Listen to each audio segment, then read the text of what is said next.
This is the article that was linked to in the email that I was showing you just now. And as you can see, the title says Military Sexual Trauma Survivors See Increased Claim Grants. Okay, so basically what this is about is it's obviously about sexual harassment and assault that happens in the US military, and there's survivors of that are eligible for benefits, okay? Now of different kinds. And then it goes into all this information. So I have no problem with the bulk of the article and the email that was listed. I think it should have been listed more in a more visible place, but hey, that's neither here nor there. That's my opinion. Others may disagree due to world events about that. I don't know. But I think it should have been listed in a higher, more visible location in the email.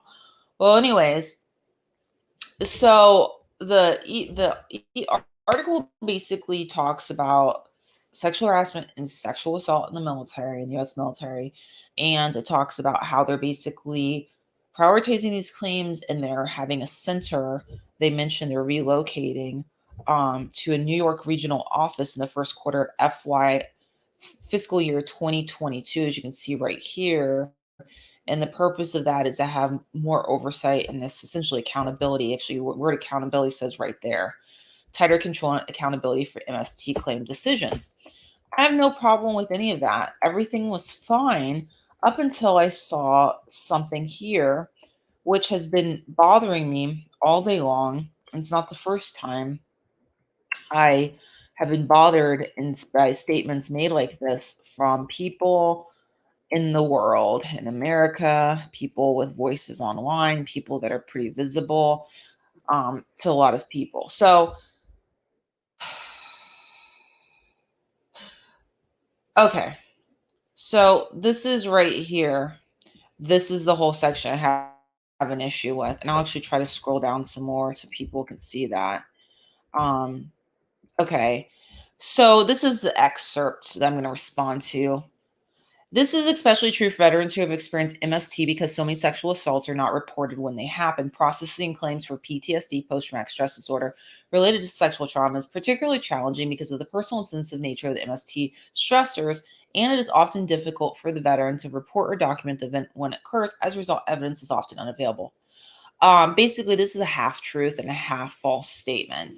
I believe that the statement is being made by either an incompetent or a person at the VA that's writing this, or a person that is just a liar and who wants to engage in a cover up of the cover up and is being directed to do so by VA leadership. And that would not surprise me one bit.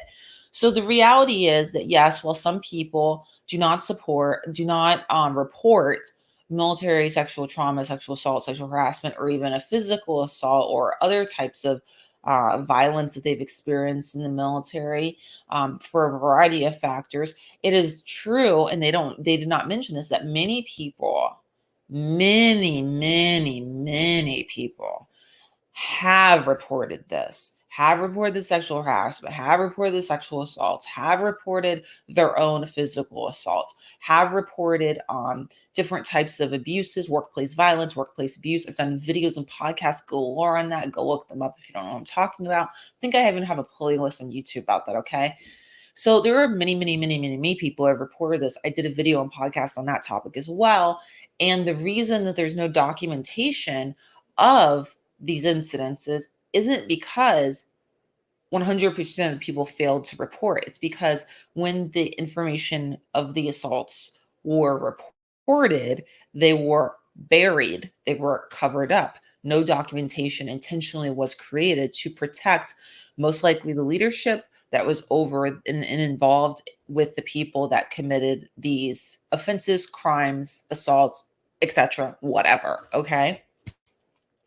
And so when that happens, there's not going to be a paper trail. There's not going to be any evidence that's ever going to be available. And likely, many of the people that are experiencing violence in the military are going to be junior enlisted service members. Not all, of course. I know the officers have as well. I'm fully aware of this. But I know that many of them are junior enlisted service members, which means they have very low rank and power and status, and they get very little experience in the military, and thus they're not going to know what the appropriate protocol is for that type of situation and what the follow-up is supposed to look like because they have no life experience with any of that. Thus, they don't even know a cover-up's happening when it's happening. They may not know till many years later that, oh, guess what? There's no record of this. So it must not have happened. You must not have reported it, when in fact, that's false. Okay. And so the fact there's no way that the US Department of Veterans Affairs doesn't know this. There is no freaking way.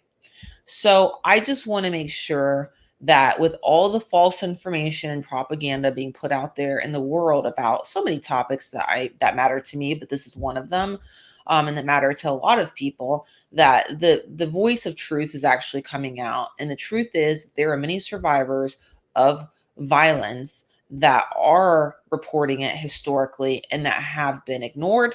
The evidence, the reports have been buried, and that no paper trail was intentionally created in order to cover it up. And so this entire paragraph should really be redacted by the U.S. Department of Veterans Affairs and corrected to include those facts because they are facts.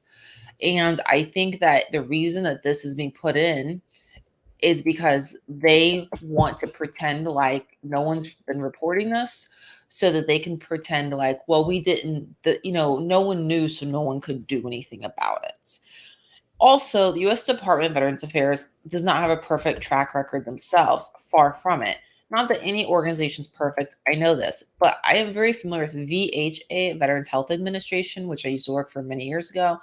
They have a track record of allowing civil rights violations to happen in their own facilities, which include sexual harassment and worse, okay, with their own staff. So if you don't believe me, you can Google it. This information is public. I don't have to make it up. You can Google it and find it out online. So this organization is pretty big on cover-ups. This I know for sure, the U.S. Department of Veterans Affairs. So it should come as no surprise to me that they would put out these misleading statements online about MST. Okay, so that's what I have to say about that.